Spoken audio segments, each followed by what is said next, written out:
Hi there guys, I hope you are having a good day. Now Anthony Joshua has had some comments directed at Tyson Fury. This is what he had to say.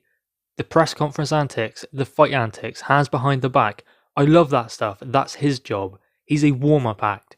He's there to do all that, but ultimately my job is to close the show. That's all that matters.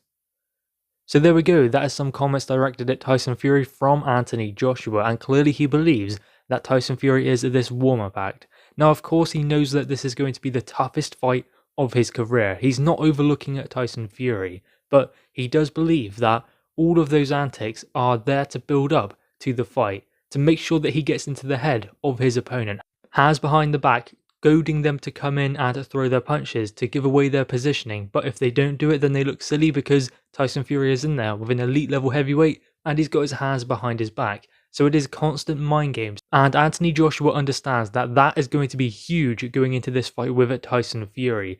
There are going to be things that Anthony Joshua has to overcome, especially in those press conferences, although the press conferences likely won't happen until closer to the fight because they're not exactly going to do it under current restrictions. So I'm not saying that that will play into Anthony Joshua's favour because I do not believe that Anthony Joshua will allow him to get under his skin. Now, there were other comments made by AJ towards Tyson Fury. This is also what he had to say. For him, he said he fights me. Maybe he fights at Chisora, then he's ready to go off into the sunset. For me, I've still got more I want to do. I'm looking past him. I want more. This isn't where it stops. So there we go, Anthony Joshua does want to continue beyond Tyson Fury and beyond even a fight after defending a possible undisputed championship if he is able to get the victory, of course.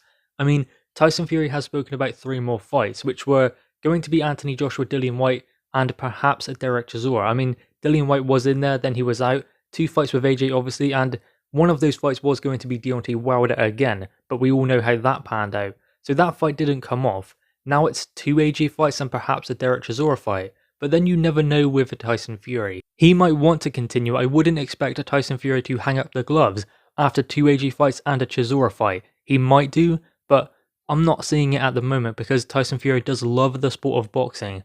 So I guess we'll just have to wait and see. The important thing is undisputed, and we have 2 of those fights this year. So looking beyond that is far in the future, although AJ did explain that after this year, he has 1 more Olympic cycle. He's obviously an Olympic boxer, he won the gold medal, and he has 1 more Olympic cycle, so 4 more years in the sport of boxing after this year.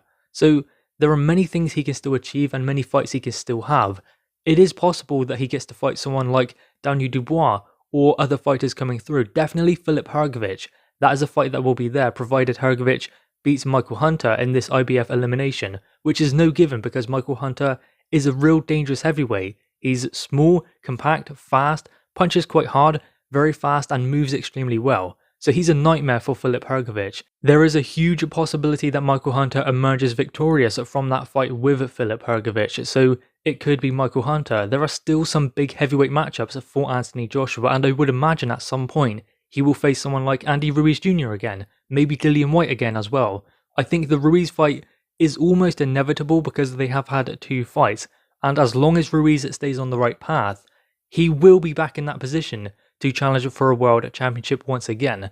Whether he gets that chance based off of someone giving him that opportunity or whether it comes from him being instated as a mandatory challenger, that is another thing entirely. But going back to Anthony Joshua and Tyson Fury, there seems to be this clear path for AJ. He seems to know what he wants out of the sport, whereas Tyson Fury is just looking for the bigger fights. I don't think Tyson Fury is even bothered about the World Championships. I think he'd be happy to even vacate them if he had to take a fight like a mandatory that he didn't want to face. He wants the fights, that's all Tyson Fury cares about, whereas Anthony Joshua is looking to build this legacy, and Undisputed is a part of that. I would imagine Anthony Joshua would go down a similar path of not really being too bothered about the belt after Undisputed, because after he has done that, he's achieved the one thing he wanted to in the sport of boxing when he first set out. Obviously there are many other things, but the one big thing where he has been heading towards his entire career, so that is very important for him going forwards into Undisputed with Tyson Fury. Tyson Fury of course has spoken about maybe 3 more fights, and that was when he was still contracted to fight a trilogy fight with Deontay Wilder, which meant it would be Wilder, AJ, then Dillian Whyte was one he was talking about, but then he changed that to a farewell fight with Derek Chisora. So it could be Dillian Whyte, it could be Derek Chisora. Likely there is going to be a WBC Mandatory next year anyway, so it seems likely that if Tyson Fury were to win against AJ, then it would be more likely to be Dillian Whyte unless he vacated that title.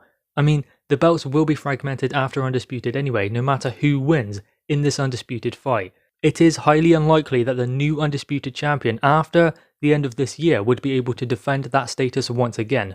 Obviously, the winner in June or July will then go on to defend that championship in the rematch, but beyond that point, mandatories will be called WBC, WBA, perhaps WBO again, perhaps even IBF. I mean, there are talks that there are stalls between Joe Joyce and Alexander Usyk with regards to the WBO Interim World Championship. So with those obligations of being an undisputed champion and having all of those world championships, that will come with many obligations to fight, say Dillian Whyte, say Alexander Usyk, those kind of fights, and whoever may be the WBA mandatory by that point. I mean, Wilder's pretty high for some reason, even though he's coming off of a loss and hasn't fought in over a year. But there is of course the possibility that when a mandatory is called within that governing body, it is Deontay Wilder. So with all of those obligations coming, you would imagine that the belts will not remain with one champion. Therefore, there will be many things happening going forwards into 2022. Things seem a little bit more certain now with Undisputed, 2 of them this year. A fight in June and July, then a rematch later on in the year. And there is of course the possibility of Usyk versus Joe Joyce, which apparently is hitting some stumbling blocks at the moment. So that is quite uncertain, especially considering it was supposed to happen in April, which is next month, so they are running out of time rapidly to stage that fight. And there are fighters such as Alexander Povetkin fighting Dillian Whyte, so it does seem quite certain this year, but the heavyweight picture going beyond 2021, going into 2022, looks extremely uncertain. And with Anthony Joshua talking about building up to this big fight with Tyson Fury, then going beyond, this is this era of heavyweights coming together, the 2 best of the current heavyweight era, locking horns to see who is number 1. Going on beyond that point is not necessarily past their era, but going on beyond that point of being number 1 in the heavyweight division, facing new challengers who are coming into a new era in the heavyweight division. And that is extremely exciting because the best have done that. They fought the best in their era, then gone even into another one, and still fought top fighters. I mean, Lennox Lewis done it when he fought Vitaly Klitschko. He moved in to the next era and fought someone who would be number 1 for years to come in the heavyweight division and still won. That is the true path to greatness, something that Anthony Joshua has had his sights set on for an extremely long time, to make history in the sport of boxing, to build his own legacy in this sport. So guys, anyway, what are your thoughts on this? Anthony Joshua's comments towards Tyson Fury and his own ambitions to go beyond the undisputed fight and continue to fight new and upcoming challengers in the heavyweight division. There are many fights out there for both fighters, but the important one at the moment is undisputed. Anthony Joshua explains that he likes what Tyson Fury does, the hands behind the backs, the antics at the press conferences. That's all well and good, but that's not necessarily his bag, and going into the Tyson Fury fight, that is something that definitely won't bother him.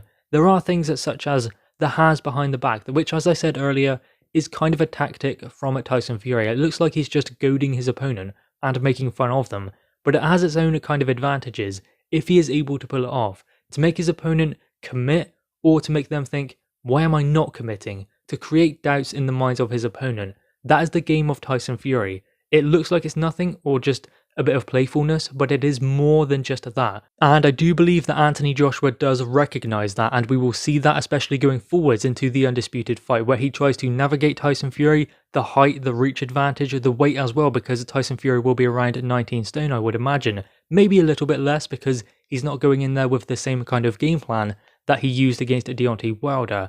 So certain things will be different, and the same applies for Anthony Joshua. I mean, I would expect him to be around 17 stone, maybe a little bit more, obviously because he is going in there against a heavier guy, but AJ has shown in the past that he fights better around that weight. He doesn't get tired in fights because when he's a little bit heavier, lactic acid kicks in and he needs to find that second wind.